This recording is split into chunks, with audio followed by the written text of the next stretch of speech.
আমাদের এখানে টেকারটাকে দেখে আমি এক দৌড়ে এসে মোটামুটি টেকারটাকে দাঁড় করিয়ে দিয়েছি, কিন্তু মা তো আসতে পারছিল না, সেজন্য মাকেও শেষ পর্যন্ত ছুট লাগাতে হয়েছে, যদিও মা পরে খুব হাঁপিয়ে গেছিল। আর তারপরে আমাদের স্টেশনে গিয়ে অনেকক্ষণ বসেছিলাম, সেজন্য মাকে বললাম মা একটা ভিডিও বানিয়ে দাও তো। তাই মা মায়ের মতো একটা ট্যাড়াপাকা ভিডিও বানিয়ে দিল, কি আর করা যায়।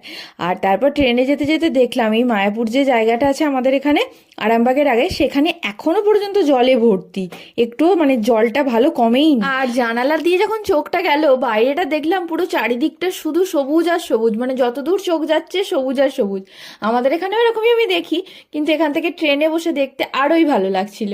আর এরপরে দেখুন আরামবাগে গেছিলাম, কার সাথে দেখা হয়েছে আপনারাও নিশ্চয়ই চিনতে পারছেন, ও কোথাও একটা কাজে বেরিয়েছিল, তো রাস্তায় দেখতে পেয়ে চিৎকার করছে এই বোন করে, ও দেখতে পেয়েছে।